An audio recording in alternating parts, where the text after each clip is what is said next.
அஸ்ஸலாமு அலைக்கும். ஒரு டே இன் மை லைஃப் பார்த்துடலாமா? ஸோ எப்போதுமே மார்னிங்கே பார்த்தீங்கன்னா, நான் 6:30க்கெல்லாம் வந்து முழிச்சிருவேன். ஏன்னா, என் ஹஸ்பண்டுக்கு வந்து 7:30க்கு வந்து அவங்க டியூட்டி கிளம்பிடுவாங்க. ஸோ 6:30க்கே வந்து எல்லாமே ப்ரிப்பேர் பண்ணி வச்சுருவேன். மோஸ்ட்லி பார்த்தீங்கன்னா, முன்னாடி நாள் வந்து நைட்டு ஏதாவது பண்ணுவேன். அதே காலையில் வச்சுருவேன். இல்லை காலையில் ஏதாவது வந்து சம்டைம்ஸ் பண்ணுவேன். ஸோ அவங்களுக்கு பார்த்தீங்கன்னா, அந்த முன்னாடி நாள் பண்ண உப்புமா இருந்தது. அண்ட் சப்பாத்தி வந்து ஃப்ரெஷ்ஷாக வந்து போட்டு கொடுத்தேன். அண்ட் ஃப்ரூட்ஸு, நட்ஸு, மில்க் தான் இருந்தது. அவங்களும் வந்து சாப்பிட்டுட்டு அதோட கிளம்பிட்டாங்க. நான் வந்து கொஞ்ச நேரம் ஒரு 1 மணி நேரம் வந்து தூங்குவேன். அதுக்கு பிறகு 9 மணிக்கு எந்திரிச்சு சாப்பிட்டுட்டு, என்னோட வேலைகள பார்க்க வந்து நான் ஸ்டார்ட் பண்ணிருவேன். ஒரு 1 மணி நேரம் ரெஸ்ட் எடுப்பேன். அன்னைக்குன்னு பார்த்தீங்கன்னா, மத்தி மீன் ஆணமும், ரைஸு அண்ட் கோஸ் பொரியல் தான் பண்ணியிருந்தேன். மத்தி மீன் பார்த்தீங்கன்னா, ஆல்ரெடி வாங்கி கொஞ்சம் எடுத்து வச்சுருந்தேன். சரி அதையும் காலி பண்ணிடலான்னு சொல்லிட்டு இந்த மத்தி மீன் தான் வாங்கியிருக்கேன். சர்டைன் எனக்கு ரொம்பவே பிடிச்ச மீன், ஃபேவரேட்டு. ஊர்லலாம் வாங்கவே மாட்டாங்க. இங்கே வந்து தான் அதிகமாக மத்தி மீன் தான். ஸோ சோறை வடித்து விட்டுட்டு கொஞ்சம் பாத்திரம்லாம் கிடந்துச்சு வதக்கிட்டு கோஸ் வந்து போட்டு விட்டேன் அடுப்பில், கோஸ் பொரியல். இங்கே வந்ததுலேருந்து காய்கறி தான், ஆனால் பயங்கர ரேட்டாக இருக்குது காய்கறி. அதுக்கு வந்து மட்டன், சிக்கன் வாங்கி சாப்பிட்றலாம் போல். காய்கறி பயங்கர ரேட்டாக இருக்குது. அன்றைக்கி இன்னும் கொஞ்சம் துணி துவைக்கிற வேலையெல்லாம் இல்லை. இருந்தாலுமே வந்து நான் 12 மேலே தான் போடுவேன். ஏன்னா ஷேரிங் அப்படிங்கிறதுனால வந்து ஃபஸ்ட்டே சில பேர் போட்டுருவாங்க. ஸோ அவங்கெல்லாம் முடித்த பிறகு தான் போடுவேன். ஃப்ரீயாக இருந்தேன்னா போட்டுருவேன், இல்லைனா இல்லை. ஸோ நான் எப்போதுமே மார்னிங்கே பார்த்திங்கன்னா சீக்கிரமாக என்னோடய வேலையெல்லாம் முடிச்சிடுவேன். ஏன்னா என் ஹஸ்பண்ட் பார்த்திங்கன்னா ஆஃப்டர்நூன் 12:30க்கெலாம் வந்துடுவாங்க. கரெக்டாக நான் என்னோடய வேலையெல்லாம் முடிச்சுட்டு கரெக்டாக இருக்கும். கொஞ்சம் ரீஃபில் பண்ணுற வேலையெல்லாம் இருந்தது. நட்ஸ் எல்லாம் காலி ஆகிடுச்சு. அதெல்லாம் வந்து நான் இது பண்ணி டப்பாவில் அடைச்சிட்ருக்கேன். மோஸ்ட் ஆஃப் பார்த்திங்கன்னா சீக்கிரம் வேலையை முடிச்சிடுவேன்.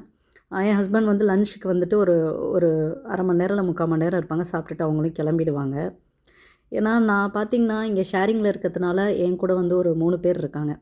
ஸோ வந்து ஷேரிங்கை பொறுத்தவரையும் எந்த பிரச்சனையும் இல்லை. ஏன்னா நாங்கள் வந்து இந்த கிச்சனுக்குலாம் அடிச்சுக்க மாட்டோம். ஏன்னா வந்து கரெக்டாக இருக்கும். ஒரு அடுப்பில் ஒருத்தர் செய்வாங்க, இன்னொரு அடுப்பில் ஒருத்தர், அப்படி கரெக்டாக இதாகிடும். நான் கொஞ்சம் சீக்கிரமாகவே செஞ்சுருவேன். அப்புறம் என் வேலையெல்லாம் முடிச்சுட்டு கொஞ்சம் இந்த கபோர்ட்லாம் க்ளீன் பண்ணுற வேலை இருந்துச்சு, அதெல்லாம் க்ளீன் பண்ணிவிட்டு கொஞ்சம் எடிட்டிங் ஒர்க்கும் இருந்தது, அதுவும் வந்து பண்ணிகிட்ருந்தேன். அண்ட் பார்த்திங்கன்னா பயங்கர வெயில். சம்டைம்ஸ் பாட்டு கேட்டுகிட்டே பண்ணுவேன். பார்த்திங்கன்னா பயங்கர வெயில். ஆனால் குவைட் அண்ட் காமாக இருக்கும் இந்த ஏரியா. பார்த்திங்கன்னா என் ஹஸ்பண்டும் வந்துட்டாங்க. ரைஸு, ஃபிஷ் கிரேவி, கோஸ் பொரியல் இது தான் இருந்தது. இதை வச்சு வந்து அல்ஹம்துலில்லாஹ் சாப்பிட்டாச்சு. சாப்பிட்டுட்டு என் ஹஸ்பண்ட் கிளம்பிட்டார். நானும் வந்து ஒரு கொஞ்சம் நேரம் வந்து ரெஸ்ட் எடுக்க போயிட்டேன். ரெஸ்ட் எடுத்துகிட்டு அசருக்கு வந்து டைம் ஆகிடுச்சு. ரெஸ்ட் எடுத்துறேன்னா நான் தூங்க மாட்டேன். ஏதாவது மூவி பார்ப்பேன், இல்லை மறுபடியும் ஏதாவது லேப்டாப்பில் ஒர்க் இருந்துச்சுன்னா அதை பார்த்துட்ருப்பேன். அப்புறம் பார்த்திங்கன்னா எங்கள் வீட்டு என் பக்கத்து ரூமில் உள்ள குட்டீஸ்லாம் வந்துடுவாங்க. எப்போதுமே 3 மணிக்கு வந்துடுவாங்க. இன்றைக்கி கொஞ்சம் லேட்டாக ஆகிடுச்சு. லேட்டாக தான் வந்தாங்க. எனக்கே தெரியல.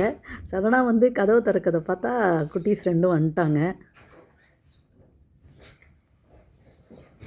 யாரது? ஓ சன்னு பேபி, முடியாங்க முடியாங்க. சன்னு பேபி எங்கயா? அங்கே வாங்க, இங்கே வா, அங்கே வாங்க, இங்கே பாருங்க. நான் தொழுதுட்ருக்கேன், இங்கே பாரு. இந்த மாதிரி சன்னு பேபி, சன்னா பேபி, சன்னா ஃபாத்திமா. இதுக்கு வந்து இப்போ தான் நேற்று தான் வந்து 1 வயசு ஆணுச்சு. நான் இங்கே வரும்போது இது வந்து 8 மாதம் குழந்த. அது அவங்க அக்கா ஃபாத்திமா ஷேஷா, யூகேஜி படிக்குது. எப்போதுமே வந்துடும் கரெக்டாக 3 மணிக்கெலாம். ஆக்சுவலி இன்றைக்கி தான் லேட்டு. இந்த பிள்ளை வந்து என்கிட்ட இருந்துக்கும் எப்போதுமே. எனக்கே அதிசயமாக இருக்கும். ஒரு சில பிள்ளைங்களாம் டக்குன்னு வராது, கத்தும். ஆனால் அந்த பிள்ளை அப்படியே அழகாக இருந்துக்கும். அப்புறம் என் கூடயே சுற்றிக்கிட்டு இருந்துச்சு. நானும் கொஞ்சம் சாயந்தரம் ஆனால் எனக்கு ஒரு ஒர்க் வந்துடும் இந்த கிச்சன் வேலை. சரி ஏதாவது ஸ்நாக்ஸ் பண்ணுவேன். அன்றைக்கின்னு பார்த்து இந்த மரவள்ளிக்கிழங்கு தான் பண்ணியிருந்தேன். அப்புறம் தக்காளி சட்னிக்கு கொஞ்சம் ப்ரிப்பேர் பண்ணிக்கிட்டு இருந்தேன். மரவள்ளிக்கிழங்கு பார்த்திங்கன்னா நம்ம ஊர்லேயே 1 கிலோ 20 ரூபா 40 ரூபா சம்திங் ஏதோ வரும். ஆனால் இங்கே ஒரு கிழங்கு 5 தர்ஹம்ஸு, கிட்டத்தட்ட நம்ம ஊர் காசுக்கு 150 ரூபாய்க்கு மேலே. அதுவும் கிழங்க பார்த்திங்களா இத்துக்கோனா இருக்குது. ஒரு இது பீஸு பார்த்திங்கன்னா அந்தளவுக்கு இதே இல்லை. சரி சாப்பிட்ணும் ஆசையாக இருந்தது, விலையெல்லாம் பார்த்தா முடியுமான்னு சொல்லிட்டு எங்கேயாச்சும் வாங்கி வந்து செஞ்சிட்ருந்தேன். ஸோ நானும் பார்த்திங்கன்னா அன்றைக்கின்னு வாக்கிங் போகல. எனக்கு ரொம்ப வேலை இருந்ததுனால வாக்கிங் போகல. எப்போவுமே வாக்கிங் போயிடுவேன். என் ஹஸ்பண்டும் வந்துட்டாங்க. ஸோ டீயோடு வந்துட்டு கிழங்கு சர்வ் பண்ணிட்டேன். 7:15 ஆகப்போகுது, 7:30 ஆகப்போகுது. ஆனால் எப்படி இருட்டாகவே இல்லை பாருங்கள், வெளிச்சமாக இருக்குது பாருங்கள். தென் பார்த்திங்கன்னா அசருக்கே பாங் சொல்கிறது, சாரி மஹரிப்கே பாங் சொல்கிறது 7:30க்கு மேலே தான் சொல்லுவாங்க. கொஞ்சம் என்னோடய ஒர்க்லாம் முடிச்சுட்டு நான் சாப்பிட போயிட்டோம். பார்த்தா இட்லி, தக்காளி சட்னி, அப்புறம் மதியானம் வச்ச கொஞ்சோண்டு ரைஸ் இருந்தது. ஸோ அதையும் சாப்பிட்டுட்டு நாங்கள் வந்து வாக்கிங் போயாச்சு.